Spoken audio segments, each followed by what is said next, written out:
Hi, and welcome to this new PowerShell tutorial series. In this series, like I've mentioned in my previous tutorials, it's going to be focused around a project. We're going to be automating Active Directory with CSV files.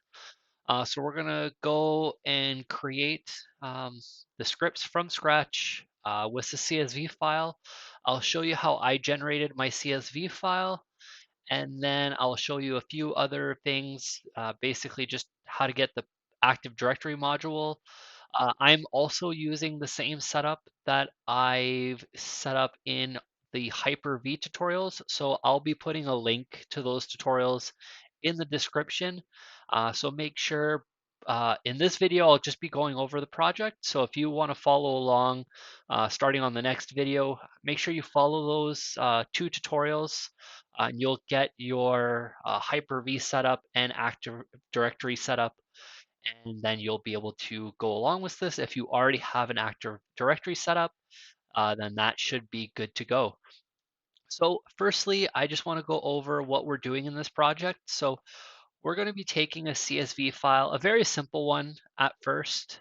If you guys want more complicated CSV files, I definitely don't mind doing a version 2 of this project. But in this employee file, we're just going to be working with employee ID, first name, last name, a title, a department, and an office.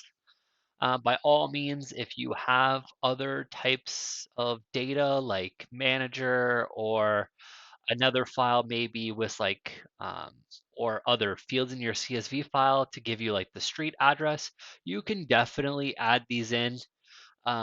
I'm going to be covering it with just these properties, but it's fairly easy based on following the tutorials if you did have additional fields or different fields to change those.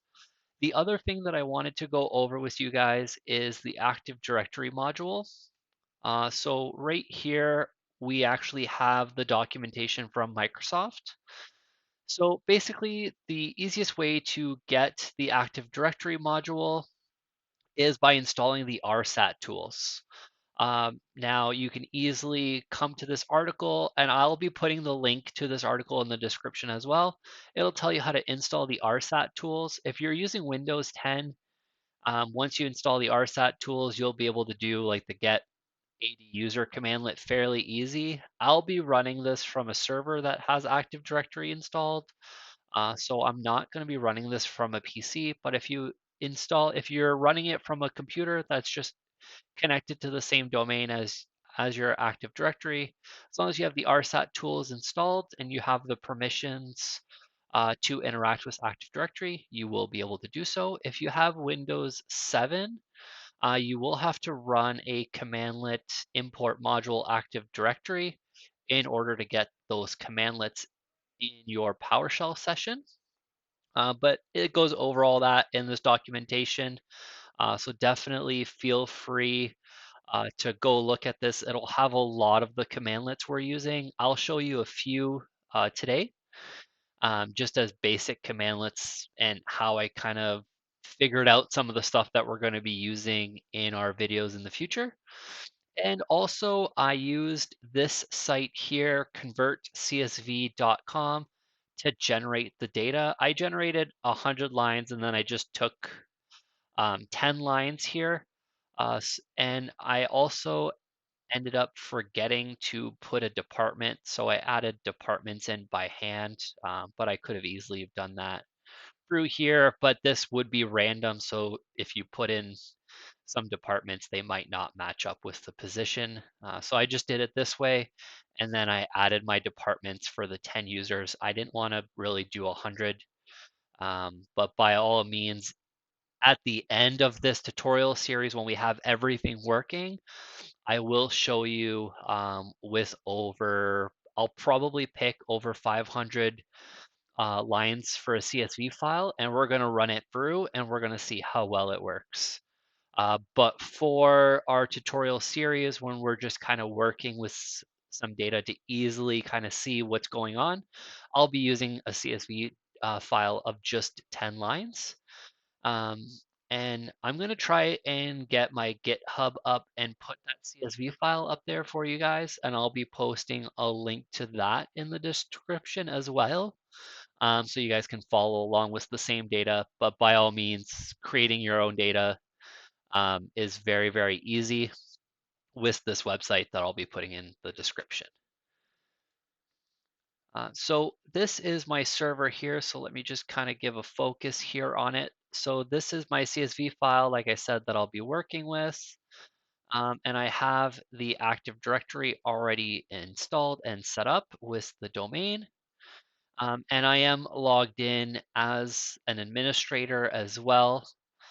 And my files are located on the C drive under the data share. So that's where my file are. So when you see me kind of referencing to C data employees, that's just because that's where my CSV file is.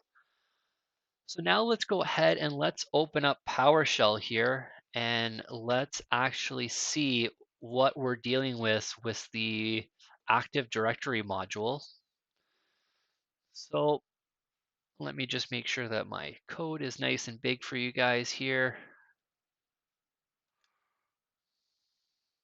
That should be good. You guys should be able to see that.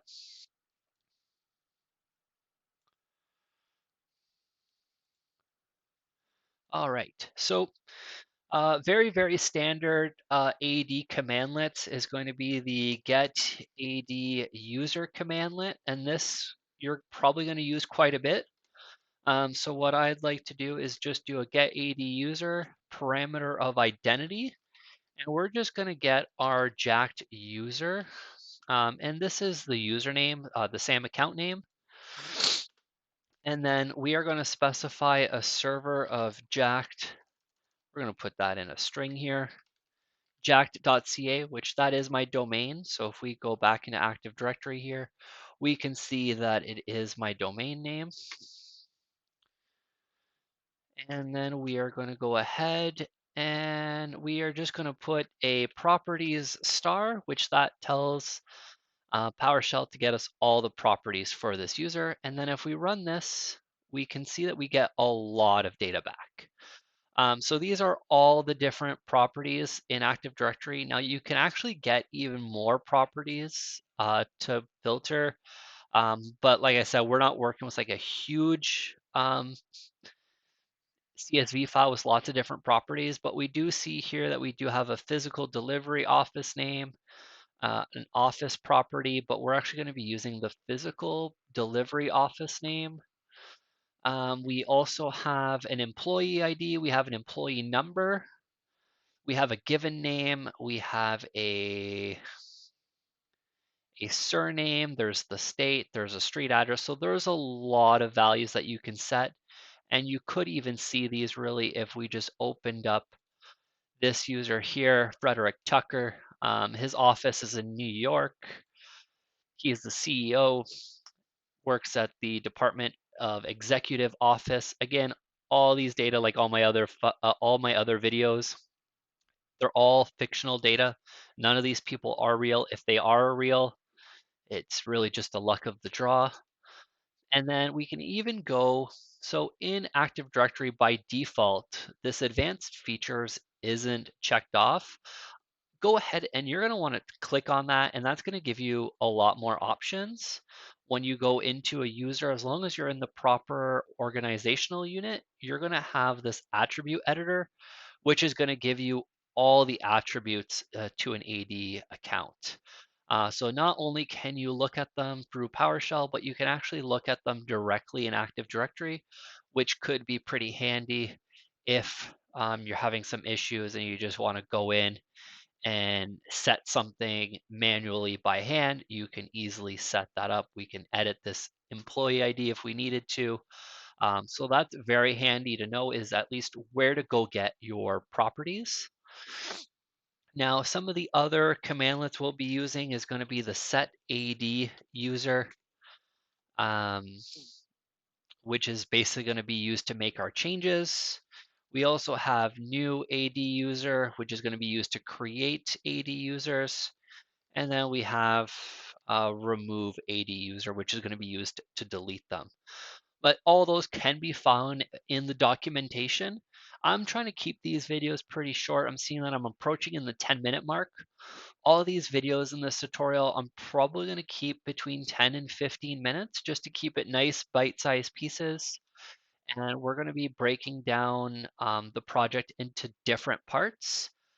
So for right now, the first video is the introduction, just kind of telling you guys what we're going to be doing in this project.